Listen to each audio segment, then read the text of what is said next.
শাকিব খানকে ব্রাদার বলে, শাকিব খান ব্রাদার বলে, এটাই হচ্ছে চঞ্চল চৌধুরীর সাথে শাকিব খানের সম্পর্ক।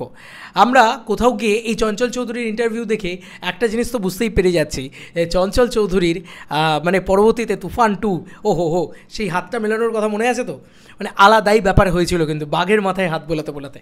তো চঞ্চল চৌধুরী একটা ছোট্ট বাইট দিয়েছেন, সেটা নিয়ে আমার খুব খুব খুব ভালো লেগেছে, তাই এই ভিডিওটা নির্মাণ করছি। মেগাস্টার শাকিব খানকে নিয়ে চঞ্চল চৌধুরী কী বলেছেন একটু শুনে নেওয়া যাক ফার্স্টে, তারপরে না হয় বাকি কথা হবে। চলো। লিমিট আমাকে দিয়ে দেওয়া হলো যে আপনি কিন্তু এর চাইতে বেশি কাছে এসে কিন্তু শুট করবেন না, তাহলে কিন্তু, এবং বুলেট আছে সেক্ষেত্রে। আমার তো এই কথা শোনার পর তো আরো নার্ভাস যে শেষ পর্যন্ত আমার গুলিতে শাকিব খান যদি একটা ইনজুর্ড হয় বাক্যে তাহলে তো শেষ একদম। আমি ব্রাদারকে বলছি, ব্রাদার আমার মনে হয় আমরা অনেকটাই পরে থেকে, আসলে আমি একবার নিজে দেখেছিলাম, ওয়েট দাঁড়াও, যতদূর মনে পড়ে হাওয়া সিনেমার শুটিং এ যখন আমি মার্টিনে যাই, তার আগে এক রাত আমি কক্সবাজারে ছিলাম, পরের দিন সকালে ট্রলারে যাব। আমি ঢুকলাম, আমি শুনলাম যে আমাকে রিসেপশন থেকে বললো যে এরকম শাকিব ভাই আছে এখানে। তা বললাম যে তাহলে ওকে বলবেন যে আমি আসছি। এই কথা বলার সাথে সাথে সে আমার আমার রুম নাম্বারে ফোন দিয়ে বলেছে, ব্রাদার আমি এখনই চলে যাবো, আমার ফ্লাইট, আপনি প্লিজ একটু আমার রুমে আসেন, একসঙ্গে লাঞ্চ করি।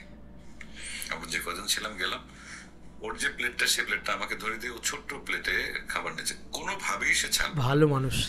এই সম্পর্ক হচ্ছে শাকিব খানের সঙ্গে আমার। এটা আসলে তো আচ্ছা, আমি এই পুরোটা তো দেখাতে পারবো না, আবারও কপিরাইট ইস্যু হবে। আমি একটা কাজ করছি, লিঙ্কটা দিয়ে দেবো পিন কমেন্টে, তোমরা দেখে নিও।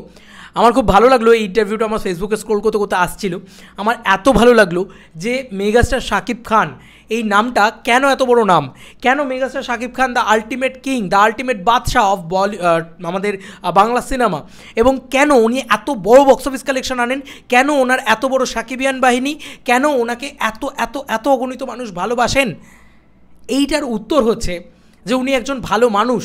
সর্বশেষ কথা, উনি একজন ভালো মানুষ, সেটা আর পরিচয় আবারও আমরা পেলাম। বুঝতেই পারছো যে শাকিব খান নিজে টেনে ডেকে নিয়েছেন এবং নিজের সবথেকে বড় থালাটা সে মুখে তুলে দিয়েছেন হচ্ছে চঞ্চল চৌধুরীর, এবং সে নিজে ছোট খাবারটা, ছোট থালাটা নিয়েছেন।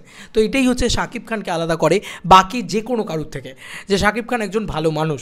এইটা একটা প্রথম পয়েন্ট। এবং উনি তুফান নিয়েও কিছু কথা বলেছেন, যে তুফানে ওনার সত্যি মানে ব্রাদার বলে কথা বলে শাকিব খান ওনার সাথে। তুমি বলো না, আজকে চঞ্চল চৌধুরী তো একজন চরিত্রাভিনেতা, এটা তো মানতেই হবে। চঞ্চল চৌধুরী কোনো হিরো নয়, চঞ্চল চৌধুরী আমার সবথেকে পছন্দের অভিনেতার ভিতরে একজন। বাংলাদেশে এত ভালো ভালো অভিনেতা রয়েছে, এটা নিয়ে তো আমার কোনো দ্বিধাদ্বন্দ্ব নেই বলতে। চঞ্চল চৌধুরী হতে পারে, সেটা মোশাররফ করিম হতে পারে, সেটা আফরান নিশো হতে পারে, এরা না সত্যি বলছি স্টলওয়ার্ড অভিনেতা, কিন্তু দে আর নট স্টার্স, এটা মানতে হবে। তো এরকম একটা ব্যাপার, এরকম একটা সময় দাঁড়িয়ে তুমি বলো তুফান যখন হচ্ছে, তখন উনি বলছেন যে শাকিব খান নাকি প্রচণ্ড খুশি হয়ে গিয়েছিলেন, প্রচণ্ড আপ্লুত হয়েছিলেন যে বাহ, চঞ্চল চৌধুরীর সাথে তাঁর কাজ হচ্ছে। এবং একটা ছবি আছে চঞ্চল চৌধুরীর সাথে শাকিব খান, হাসি মুখে একদম জড়িয়ে ধরে ইয়ে করছে, এত প্রাণবন্ত হাসিটা বেরিয়েছিল, আমার খুব ভালো লেগেছিল। এবং তুফান ভয় পাইছি রে, ওই শটটা মানে দিস টেরিফিক। তো প্রথম দিনের শটের এক্সপিরিয়েন্স যেটা হচ্ছে, এরা চঞ্চল চৌধুরী বলেছেন যে গাড়িটা এরকম পাল্টে শাকিব খান বেরোচ্ছেন এবং গুলি করছে চঞ্চল চৌধুরী, এটাই হচ্ছে তার মানে প্রথম দিনের শট ছিল শাকিব খানের সাথে। এবং সেখানে অরিজিনাল বন্দুক ব্যবহার করা হয়েছিল, ইয়েস বন্ধুরা ঠিকই শুনছো, যেটার মানে 1 ইঞ্চি এদিক ওদিক হলে শাকিব খান ইনজিওর্ড হতে পারতো। ওই যে বলছে না যে আমার গুলিতে যেন শাকিব খান ইনজিওর্ড না হয়, এটা কিন্তু চঞ্চল চৌধুরীর ভিতরে একটা ট্রমা কাজ করছিল, একটা ভয় কাজ করছিল বলা যেতে পারে। তো সেই রকম একটা মুহূর্তে মেগাস্টার শাকিব খান কিন্তু 5 বার ওই শটটা দিয়েছেন, হাত ফাত ছিলে গেছে ওই যে গাড়ির ভিতর থেকে বেরিয়ে এসে এ করে, এবং বারবার ওর বডিতে ওইগুলো ফিট করা হচ্ছিলো, সেগুলোও বলেছে চঞ্চল চৌধুরী। এবং সত্যি সত্যি গুলিটা চালানো হচ্ছিল। চঞ্চল চৌধুরীর ভাবো যে অবস্থাটা কী হবে, সামনে মেগাস্টার শাকিব খানের মতন বড় স্টলওয়ার্ড অভিনেতা এবং প্লাস মেগাস্টার, এবং একটা দেশের মেগাস্টার বলা যেতে পারে, এবং সামনে চঞ্চল চৌধুরী, ওহো কী সিন। আমরা চাই এই জুটিকে আবারও ফেরত পেতে। চঞ্চল চৌধুরী শাকিব খানকে একসাথে আবারও দেখতে চাই, তুফান 2 খুব শীঘ্রই চাই, 2026-এর কুরবানি ঈদেই চাই, আমি তো চাই ভাই। আমার তো প্রচণ্ড এক্সাইটমেন্ট আছে তুফান 2 দেখার জন্য।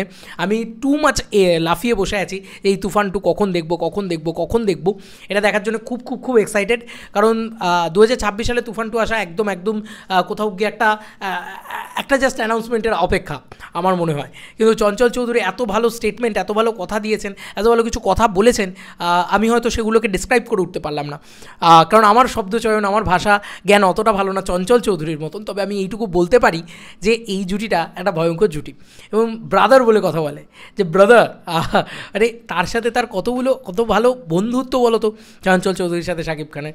শাকিব খান না এটা বলেছেন, চঞ্চল চৌধুরী ওই কথাটা বলেন যে শাকিব খানকে নিয়ে একটা আলাদা উন্মাদনা ছিল, কিন্তু চঞ্চল চৌধুরী যখন ঢোকে সিনে, তারপর থেকে কিন্তু একটা ওই হিরো ভিলেন টাসেলের যে মজাটা, সেটা নিয়ে বেশ একটা উদ্দীপনা তৈরি হয়। এবং শাকিব খান যে একজন কত বড় অভিনেতা, ওই যে উনি বলছেন যে ভালো অভিনেতা বা ভালো সহ অভিনেতার সাথে কাজ না করতে পারলে ঠিক মজাটা নেই, এটা চঞ্চল চৌধুরী কিন্তু বলে গেলেন একটা ইন্টারভিউতে।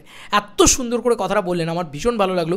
এবং মেগাস্টারকে নিয়ে স্পেশালি বললেন, আমার স্পেশাল দুটো কথা খুব ভালো লেগেছে। ওই গুলি, শাকিব খান সত্যিই একটা রিয়েল বুলেটের সামনে দাঁড়াতে একবারও ভয় পায় না, একবারও চিন্তা করে না যে ওটা রিয়েল বুলেট, তারপরেও সেই মানুষটা নাকি রিয়েলি সেই বুলেটের সামনে দাঁড়িয়ে পড়েন, বুক চিতিয়ে দাঁড়িয়ে পড়েন যে চলো ভাই শ্যুট করো, কিছু হবে না।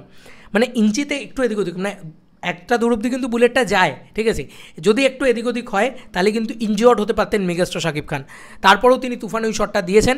উনি দেশের মেগাস্টার, ওনার ট্যান্ট্রাম থাকা উচিত, বা ওনার অহংকার থাকা উচিত, বা ওনার একটা অস্বস্তি থাকা উচিত, না আমি করবো না, আমি শট দেবো না। তুফানের ভিতরেই ছিল এরকম একটা হিরোকে দেখানো হচ্ছিল যে প্রচণ্ড ওভার দি টপ, প্রচণ্ড ট্যান্ট্রাম রয়েছে, তাই তো, কিন্তু সেটা কিন্তু দেখা যায়নি শাকিব খানের ভিতরে, সেটাই চঞ্চল চৌধুরী বলছেন।